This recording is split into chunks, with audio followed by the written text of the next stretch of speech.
3, 2, 1. Yippee-Ki-Yay, mother. Welcome to the party, pal. Hey, everybody. Welcome to another edition of Yippee-Ki-Yay Mother Podcast. Hey! What's going on, maniacs? Hello. What's happening? All right, so we're into our holiday edition. Yes. We haven't finished the Halloween edition. I still No, but Chris got to do his. That was nice. That's going to follow this one. It follows this in the next run of things. So this I see what It you Follows did will there. be Good. out. No, after. I'll probably put them both out at the same time to see if we can Oh, that's don't generate any more views. do than not we make a normally get promise you cannot keep, my on this friend. channel. Yeah. So tonight we're gonna talk about my holiday pick because I won on the wheel: planes, trains, and automobiles. And then we'll do a quick round. I always say quick. I don't know why I do that. It's so adorable. A fast round of what did you watch? We've already pre-podcast. We heard what somebody watched, and we had a big argument about it. So maybe that'll continue down the road. So let's dive right in because I don't want to have any chit chat that bores people. So let's get right. No, into that's this the other thing. show, Ralph. Not this People one. would have to watch this to be bored. So That's We right. have We can talk. we have 70 loyal followers. We can talk all we want on this one. No, I brought John Hughes's Planes, Trains, and Automobiles. As Drew has to adjust his lighting. I haven't seen this one in a while, and with all the holiday films that we keep, I always bring probably the two of the same holiday films every year, and that's Love Actually, which I actually love, and Christmas Vacation, also written by John Hughes, by the way. Yeah. So this is his 1987 film starring Steve Martin and John Candy and a bunch of people from Ferris Bueller's Day Off, which came out the year before this one. Kevin Bacon even has a cameo in this film. Great. The lawyer from Jurassic Park who gets eaten by the T-Rex is in this one. Drew, I think it was Dylan Baker's first film. I think that was Dylan. I can't believe Yeah. that was Dylan Baker. I think Drew is frozen. Can you guys still hear me? Yeah, I we can hear you. We can't see you. Yeah, You're but looking anything Like a video is mugshot. Profile. Is it because I made you pan the camera? I don't think so. You want It's to a flattering angle. I You guess wanna- I better get out. Well, and come just back. try turning the camera off first. Yeah, I tried that, but I'm just getting an hourglass. Like it's not letting me Okay. click anything. So Well, we can pick this up. Go ahead, Right. reboot and come back. Oh, there it goes. okay. There we good. go. I don't know what you did. I did nothing, and then it So you're just going to do freaked that out on little me. thing So. that you shuttle the screen a little bit, Ralph, and then we come You back. said chat. I heard you. I forget what I was talking about. No. You were Okay. talking about that you normally bring Love Actually and Christmas Vacation. This was directed Right. by Hughes. Are you No, Dylan Baker? That was Dylan Baker? That was Dylan Baker. And the lawyer from Jurassic Park who got Yes. eaten, he's in there as Mhm. well. Mhm. Okay, so Planes, Trains, and Automobiles. Obviously, it's a classic. Watching it as this many years, I haven't seen it in a long time. I've seen, obviously, I tend to watch the rental car clip every year or so. That's a great clip. That's a great scene. Steve Martin and all the F-bombs he does. And of Andy course, McClure. and of course, the famous "Those aren't pillows." You talk about fear of homosexuality, whatever the hell's going on in that one. Gay panic. Was that Gay- that gay scene panic. at the car rental? Was that the first time audiences saw Steve Martin use that kind of language? I think Because well, I remember it feeling really jarring after stuff like, I don't know, Parenthood or whatever. Or was that after? I can't remember. Like Steve Martin will do things that are racy like The Jerk, but he doesn't talk like that. So it was really kind of interesting to see him. well, I You think could the tell thing he was with that upset. with that particular scene was how many they Right. did. It was like Eddie Oh, I Murphy. know. It's just and it just never stopped. And the button with her going, "Well, you're effed," was just perfect. I think I watched it last night, and I guess I felt like it sort of shows its age a little bit. It's kind of goofy. There's some things that happen.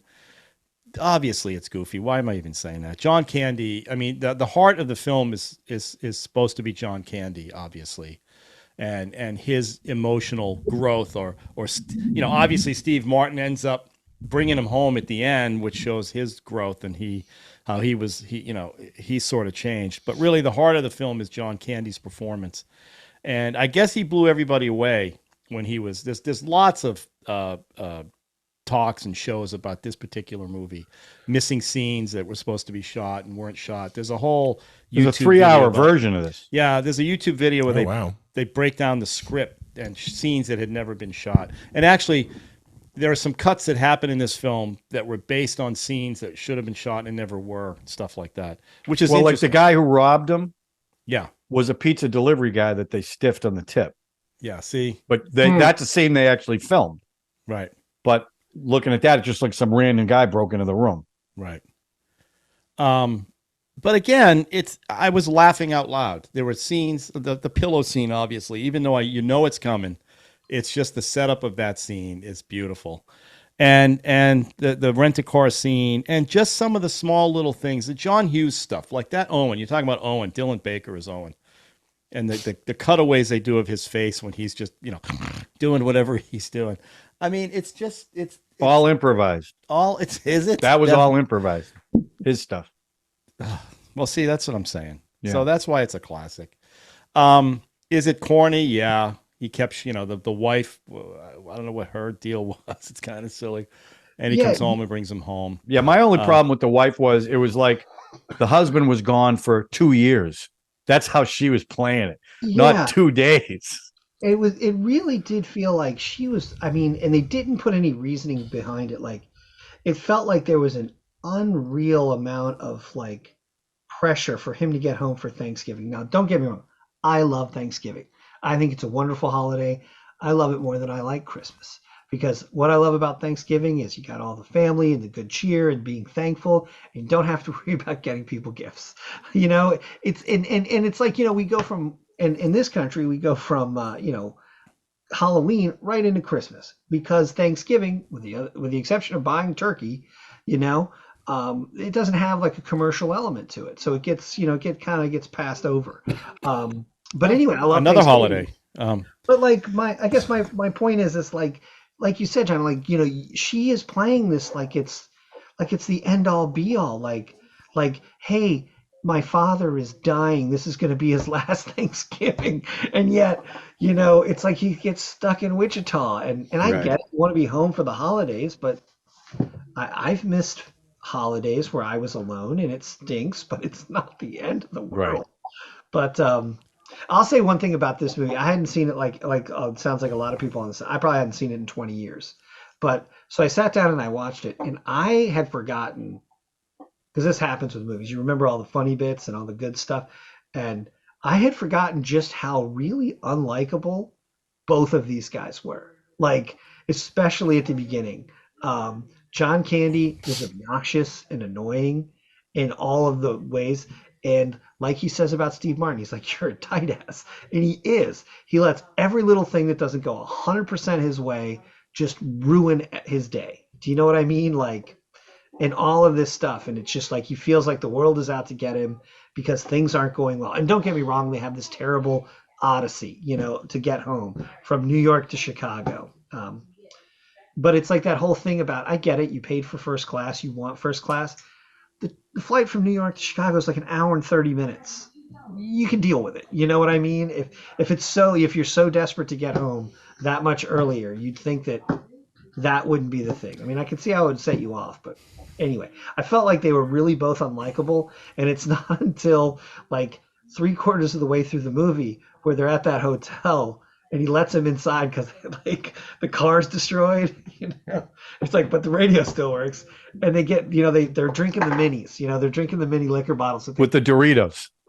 Yes, that they both finally loosen up and become people I'd actually want to hang out with. Do you know what I mean? But overall, it's funny. And then, like you said, there's a ton of great cameos. I think the Kevin Bacon cameo, Wordless, is fantastic. And if you listen in the background, they actually have a soundbite of him and oh my God, I'm blanking on her name, from She's Having a Baby. Another Elizabeth Perkins. Thank you. Yeah, from She's Having a Baby. There's a soundbite. I guess his wife is watching a movie on TV, and it's She's Having a Baby, which is another John Hughes movie, which I thought was pretty funny. But anyway, but yeah, I mean, it's great, you know. And of course, I forgot how many F bombs were in that scene too. There's like 20. I actually had to look it up to see if it was rated R because I was like, it's Yeah. got it, right? And It would sure have enough, been it would have been PG without that. oh gosh, yeah, yeah, Yeah. because there's really not a lot of anything in it other than that. Yeah. But it's worth it because that's a really funny scene. Anyway, Yeah. Yeah. John, Drew. I hadn't seen it for 20 years. I tell you, it did bring a couple things because I've been traveling since '96, and traveling pre 9/11 is so different than post 9/11. Like you could get to a flight 45 minutes before the flight and you'd make your flight back in the day. But when he was going from the rental car place and he was walking, going through the tarmac, that was just hilarious. But for me, I found this movie very funny. I found Steve Martin's character far more unlikable than John Candy's character. Because as John Candy's character said, look, it's easy to make fun of me. I'm easy to make fun of because he was obnoxious. Steve Martin was mean. And he was mean for most of the movie till he started to turn a little bit with the futility of what was going on. And when the car burned up behind them and they do that slow burn together. But the thing that I really liked about this film, and I remembered, and this is what stuck out when I saw it 20 years ago, was John Candy in the dramatic moments it was so good. I mean, so believable because this movie is about loss. It's about loneliness. It's about not being able to be with your family. And ultimately that's what it ended up being. And you know, he died so young. But when you see something, because most people think of him like in Stripes, he's just a clown. But in those dramatic moments, he's really good and really effective.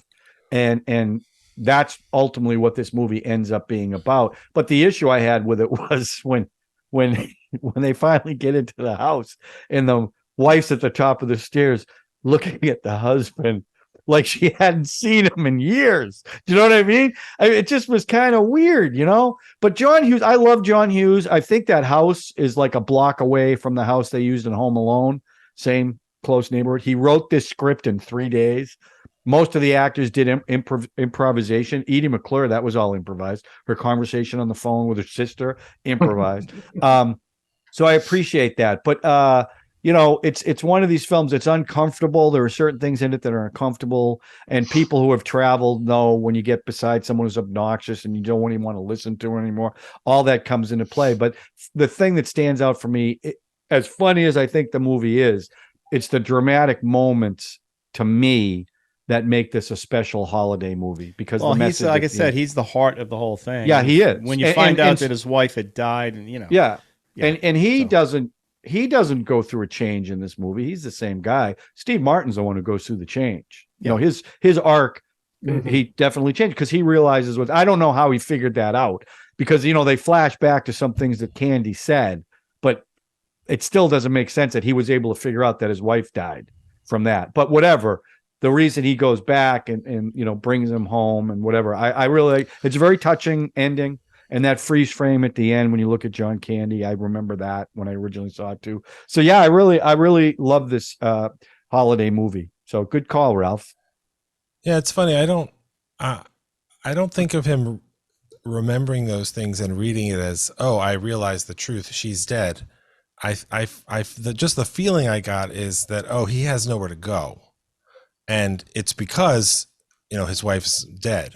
And I don't know if he's supposed to be homeless, like literally homeless, or if he's supposed to be, I've got no home to go to. Like, I don't want to go back to my house because my wife died or something like that for the holiday. That's you know, it's funny you say that because maybe that's why he always had that big trunk because that's what he was living on. Yeah, I think it's possible. And, you know, you could say I'm a salesman. I'm on the road all the time. And technically you could be on the road 8 months of the year or something. But, you know, you know, he's very lonely. Very lonely guy. And I don't know, this movie just made me miss John Candy. He was really a wonderful performer, and he had, I think, a lot of wonderful stuff ahead, including dramatic stuff. I think he's one of those guys like Robin Williams that would have, you know, very naturally crossed the line into some more serious storytelling without losing his credibility in comedy, and while really impressing us because he's so good. And people love to work with him. Like, he was a genuinely warm guy and everything. And That was a real loss. I also like to think of this movie as kind of a prequel to Uncle Buck. Yeah. Because they let him into the house. And, John Hughes wrote, I think, every movie from 1982 to 1988 or something. He did. And, this is, there's a lot of good ones. This is one of the ones that I like. I like more, I think. I think I like Uncle Buck even more than this. But he was definitely somebody who knew how to push the schmaltzy side and the funny side of somebody like John Candy. And, he's somebody you could easily have just made him, a fat clown or something. Mm-hmm. And that's something that, Chris Farley wasn't going to be what John Candy could have been. He was funny. I don't think Belushi was going to be that. But John Candy, God, how old was he when he died? He was in his 40s, maybe. Yeah. I mean, it was awful. Yeah, they say that there's some scene that got cut out that Candy just nailed. Dramatically. A dramatic scene, you mean? And there's a scene with it has something to do with that scene on the subway at the end with Steve Martin's on the subway and ends up turning around that got recut in some way. There's something about that has to do with Candy's performance that Steve Martin was heartbroken that it got cut out because he couldn't believe what Candy pulled off. And it started with that first scene where Steve Martin really rips into him and the camera's just on John Candy's face as he's reacting to what Steve Martin is saying to him, his character's saying to him, and he's tearing up, and then he comes back with his response to him. And it's, that's what I mean. At the heart of the film is John Candy, with all the pratfalls going on, everything going around it. It ends, like John said, with the freeze frame of John Candy because he's the heart of the whole thing. And they both said this was their favorite movies. There was a scene on the subway when Steve Martin is kind of flashbacking. Yeah. There was a section of that the camera was just on him. He didn't know they were filming, and he was thinking about his lines.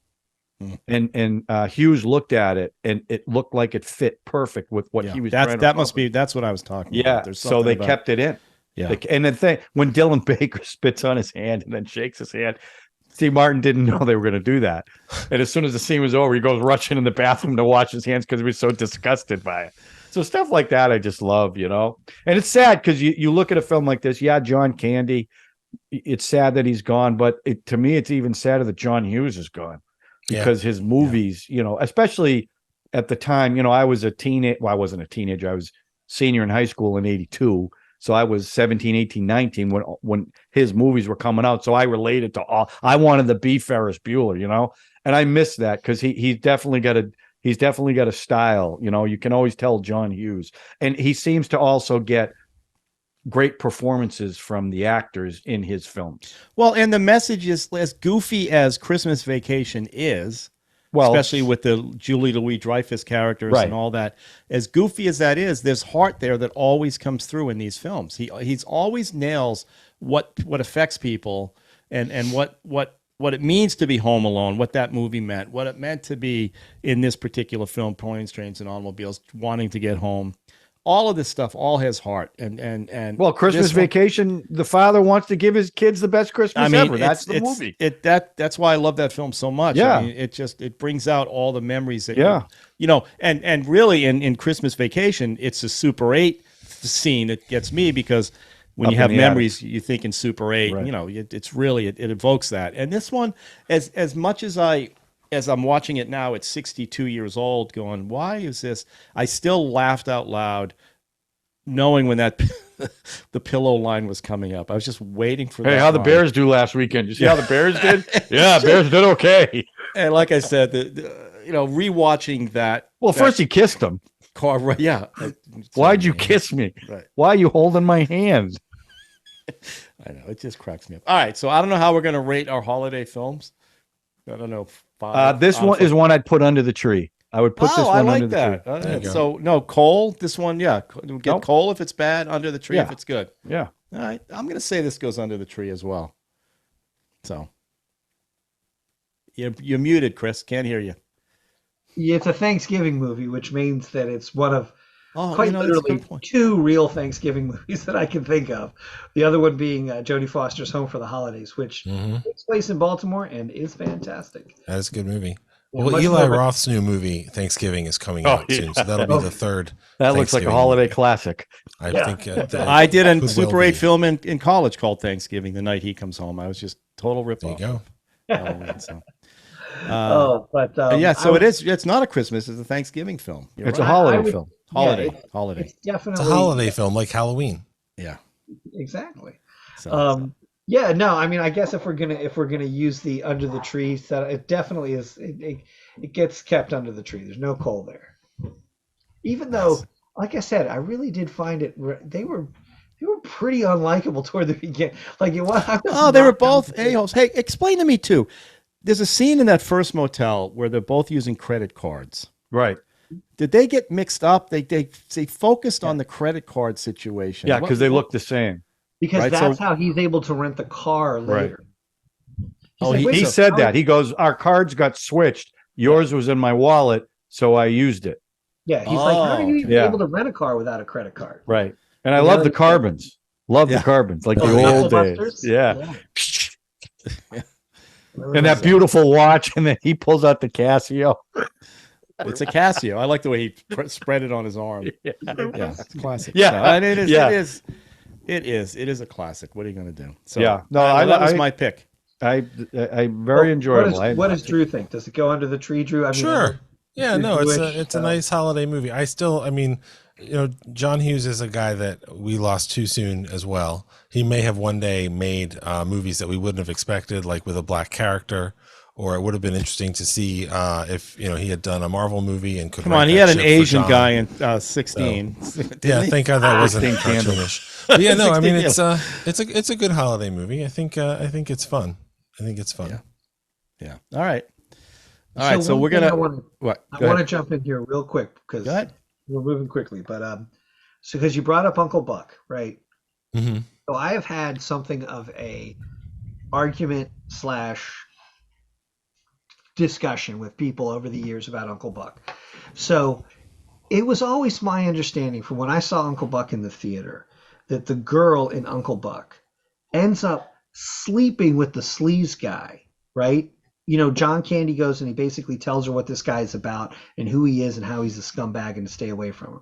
And the next thing you know, he goes and he finds the guy, but he's with a completely different girl. And she's Right. like totally upset. A lot of my friends said, no, she didn't actually sleep with the guy, but he tried to sleep with her, and that's why she was so upset. But I was like, no, the way she hugs her mom at the end, it made me think that she actually did. No, And I think she didn't want to go through with it. He did Yeah. not And he got mad. respond to that very Yeah. kindly. That's So how I she read it. had to get out of there. I don't think that she did actually have sex with Right. Bug. I'm with Drew on that one. Is it Bug? Yeah, I think Bug, so. That yeah. might be right. Yeah, that sounds familiar. So that's interesting. I always thought she did, and that's why she was that upset. Well, you need to get your mind out of the gutter. Wow. Maybe it's me. How And many years? That how many interrogation years- scene. That interrogation scene got Macaulay Culkin home alone. That scene. Oh yeah. Mhm. That's a great scene. How many consecutive questions have you asked? 214. You have a lot of nose hair. It's a funny movie. It's It a is. good. All right. Let's spin for next week, and then we'll do a round of what you watch after the spin. Ralph, just tell Chris you can pick it. All right. So it's you three. You think Chris is going to get this? Is that? Well, I mean, you're like it's like Steve Martin and John Candy. Chris, Do they those live aren't together pillows. Wow. Knocked me over with a feather. I am so shocked at that. Unbelievable. Well, isn't that funny? I don't know how that happened. Yeah, it's Ripley. All right. So Chris, you can bring the Ripley's next holiday. Chris, film. you got the Halloween film. Now you get a holiday film. That's awesome. and maybe I'll do them back to back. Who knows? Yeah, what the hell? Finally, Sure. Finally Whatever. put it out. Whatever. Chris double Whatever's going to work for you and Chris's relationship. Just That's fine. give us a heads up. Couple days. Yeah. Give me a Yeah. minute or two to think about it. Talk it over with your wife. See the one you guys want to show. Bring up. All right. No. Okay. That's between you two. All right. So let's do a quick round of. I don't know why I say that. What'd you watch? Let's start with Chris, since he can't wait to talk about sure. this film. What the hell? So I actually went to the movies, brought the whole family. We went to go see The Marvels, the latest Marvel picture, which is not doing well at the box office as far as money is concerned. Honestly, I thought it was pretty good. I enjoyed it. It's one of those things where it's definitely it's not as silly as Ragnarok, which was too silly. But it's not as good as like the Guardians of the Galaxy, but it really has that Guardians of the Galaxy feel in the sense that it's much lighthearted, more lighthearted. They made a lot of jokes. There's definitely some heavy stuff in there. But here's the thing is that I like the TV show Ms. Marvel. I like the girl who plays Kamala Khan, and her family is great in the show, and her family shows up in the movie as well. Um, and so, yeah, and I always kind of liked it. I mean, I thought it was funny. I mean, it feels a little shoehorned in the sense that they have the Monica Rambeau character, who's known as Captain Marvel in the comic books, the Carol Danvers, who was Ms. Marvel and then became Captain Stay awake, Ralph. I'm Exactly. trying. I'm really trying. Anyway, so there's some really funny bits in there. There's this cat that like can eat things.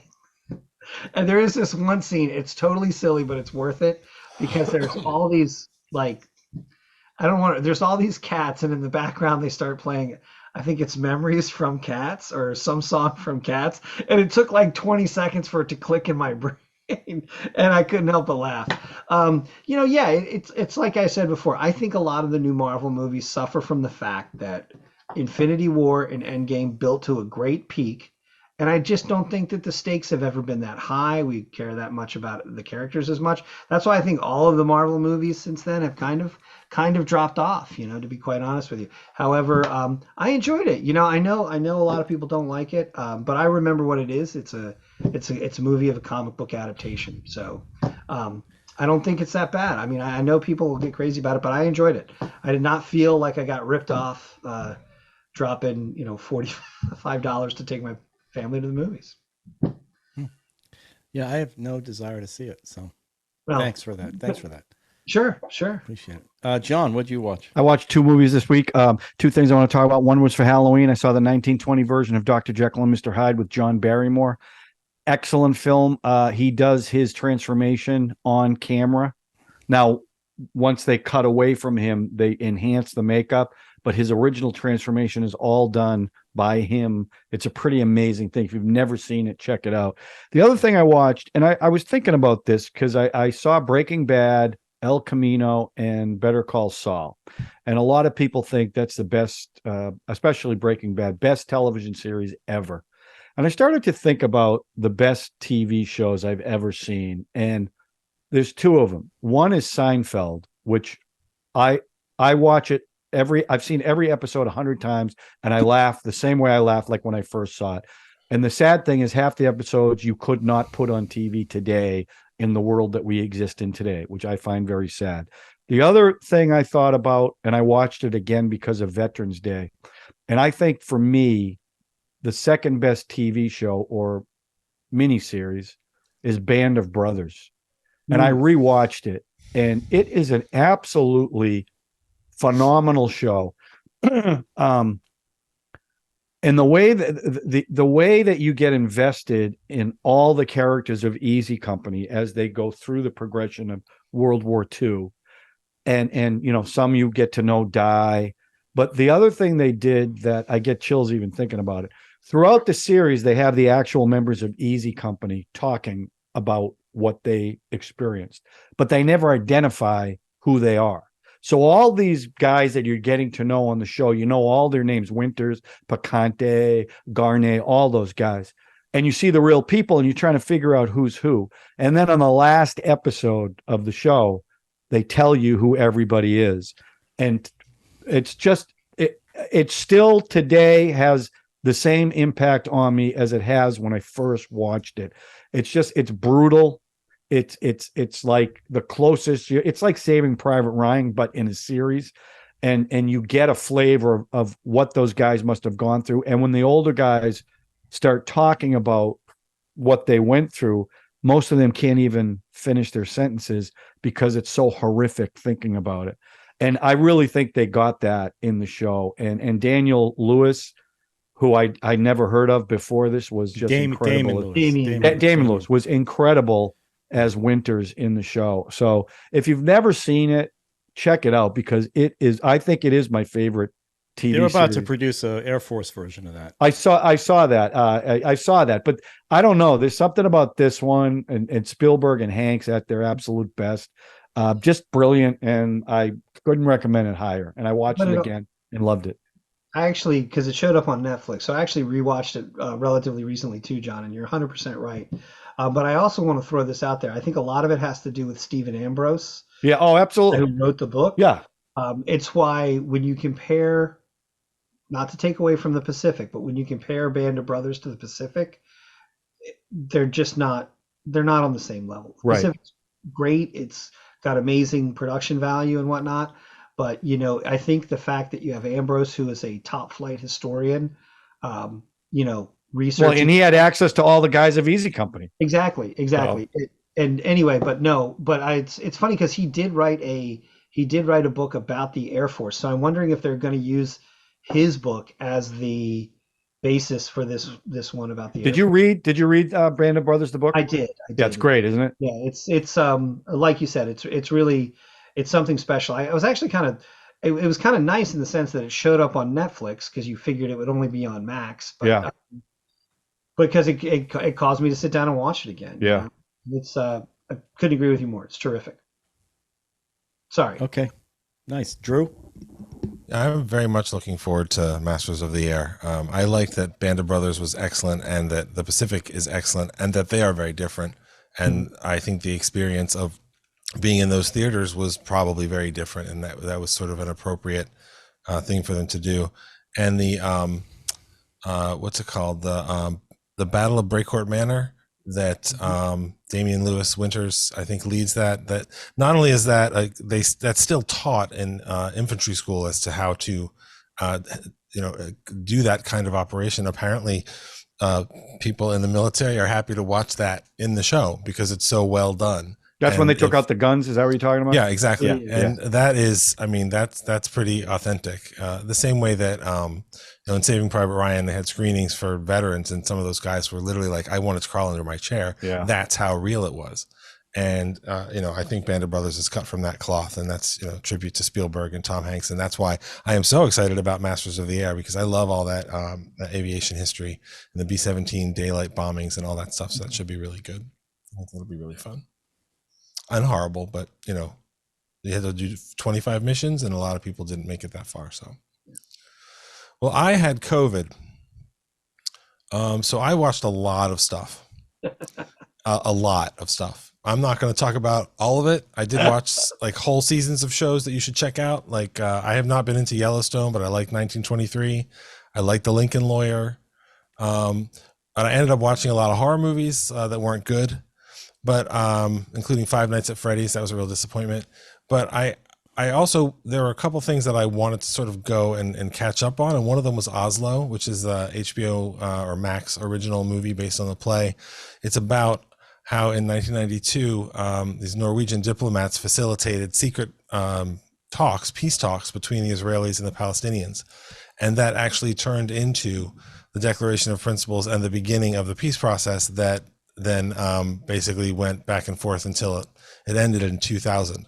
And especially in light of recent events, it's such a tragic story, but these people are so brave to realize if you could get in a room and have a conversation with another person, especially if you can get in a room, have a conversation with another person and say all the angry, hateful, terrible things that you have to say, and then go, all right, now, okay, good. Now let's have a drink and let's have a conversation, and we can talk about our families, and we can talk about how to, settle Jerusalem sovereignty. It doesn't matter. We'll be able to have conversations as people. And it was very good with Andrew Scott and Ruth Wilson. And I would definitely recommend that if you are interested in a movie about diplomacy and things like that. And that was very well done. And then the other one that I really liked is called Quiz Lady. And that's with Awkwafina and Sandra Oh. And it's about a young Asian woman who ends up having to get on a quiz show. It's basically like Jeopardy in order to save her dog. And it is so sweet and so funny. And if you want to watch something that's just fun, that's a good one. And David Sims, who writes for The Atlantic, his review, I think on Letterboxd or something, was basically like, this movie is so heavy-handed and kind of like slopes along, and then at the end I cried. And I was like, oh, that was my experience. Like, it's just really, it's good and it's sweet, and that's on Hulu. So that's a very little bit of what I've watched. Oh, okay. Yeah, the trailer looked funny. I saw the trailer. It's good. It's good. Worth a look. I watched two things. Well, I've watched a bunch of things, but I'm going to talk about two. One is a series on Netflix called Bodies. Have you guys seen anything about Bodies? I've heard that's very good. One naked body is found in 4 different timelines. The same body found in the same street, 4 different years, like 1941, 2023, in the future, and in one other 1800s or something. So these 4 detectives are all trying to solve the same murder in 4 different timelines. Pretty cool. Wait a minute, the same body? Same body. Yeah, same guy, shot in the eye. Shot in the And eye. And who's in it? I could tell you, I don't know who they are, but I got it sitting right here. Nobody. never heard of I mean, I'm sure. Amaka Okafor, Kyle Solar, Stephen Graham. You guys ringing a bell? I never heard of any of these guys. Okay. It took me a while to get. It's a little redundant because they have to set up the timelines. But the last 5 minutes of the final bit of the first series made me want to keep going. I think there's probably 8 in the series or 6. So I'm going to keep going with that one. I just watched the first one. It's pretty intriguing. But I also watched David Fincher's The Killer. Oh, I saw that with Fassbender. With just Michael put that in my Fassbender. queue. Yeah. I'm going to say this. As a drama, it's a great comedy. David Fincher is a freaking genius. Michael Fassbender plays the shit out of this role. I mean, it's very But it wasn't a good movie. Did you see Did it? you think it was a good movie? I totally enjoyed the film. I like Fassbender. I love the way guys he who are shot good it. at their job. but I love that. It's come on. The you didn't think it was- voiceover. You like the voiceover? I didn't Yeah. think you liked voiceovers. well, in this case, it works. Ugh. And well, it's for me, it's David Fincher. Yeah. So I'll watch a David Fincher film all the time. And Fassbender's great. And it's funny. There's there's aliases he uses are a riot. And, Yeah. There's some. Have you got neither of you guys have seen it, Drew and Chris?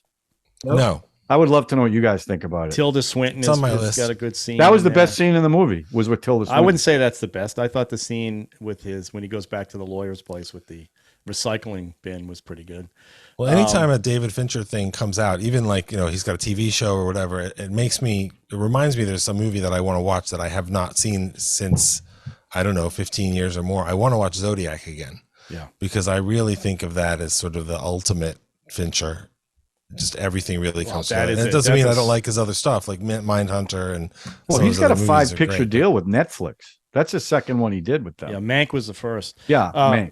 Zodiac is a stone cold classic. I mean, Oh, you yeah. just can't even. And it didn't do well in the box office because it's so long, but it's just a And it's classic. Better than Benjamin Button. Yeah, well, he's had some misses. Alien 3 in particular, which I love. So I don't. Well, really yeah, entertaining but that mess. wasn't his fault. I don't know why he hates it so much. I know why because They killed it. They I know, they packed killed it all it. up. I mean, Well, they he did. hates that movie, I think, at the end of the day, in terms of looking at his whole career, because he's obviously very gifted filmmaker, but I think he's the kind of guy that if you give him a script, he can say, okay, it will take $53 million to make this movie, and this is what it's going to take, and this is how I would do it, and this is the way to make it the best that it can be. And if you don't want to make the movie that way, then we don't have to make it, and that's fine. And they had that kind of conversation about Alien 3 and said, I don't know, $40 million, and then after they started making the movie, they were like, 28. So that sort of thing. And so he never had control of it, and Right. especially since that was his first movie, Right. coming out of music videos and stuff, that could have killed what became one of our really most interesting filmmakers. I'm glad that he was able to get past that. Well, and Fassbender, John, I thought you'd love all the mannered acting tricks he did and stuff. I like did, that. but I just thought I didn't think it was a great movie. I thought that story was kind of lame. Actually, In the Fincher canon, it's not his best, but it's better. no, than it was anybody- the way it was shot was interesting. He's very, but overall, I was like, yeah. It's based on a graphic novel, Yeah, I know. Isn't everything? Yeah. But anyway, I really enjoyed it. So if you check it out, but check out Bodies. I think that's an interesting. That sounds really interesting. Yeah, it takes a while to get there in the first episode, but there's some twisting that happens, and it's sort of fun. All right. Because they end up in the future, which is interesting. So they have 4 timelines including. Do they have flying cars? I don't know. No, they're driving. That's not safe, John. Yeah. So Come on. We should have All had right. them by now. All right. So Chris, give us a couple days. Give us your film. Chris, when And- when you guys go out to dinner, just let him know. He'll let us know. That sounds good. Oh, jealousy is such an ugly. Why don't you thing. guys go see the Marvels again? Ralph, Chris, take Ralph to the Marvels. He'll love that movie. No. Yeah. Yeah. We're good. All right. So everybody, have a good week. Stay safe. Ralph, And, and will you see this in about a month? When will we see this one? Don't worry, it'll get For out. Christmas, buddy. Promise, it'll get out. It'll be there in time for the holidays. Thanksgiving Okay. weekend. Yeah, you'll keep laughing. I'll get them all out by tomorrow afternoon. You'll see. Subscribe, hit the notification button, smash that like button, and share. Share. Sure. All right, everybody. Have a good week. Hey, See you guys. later. Bye.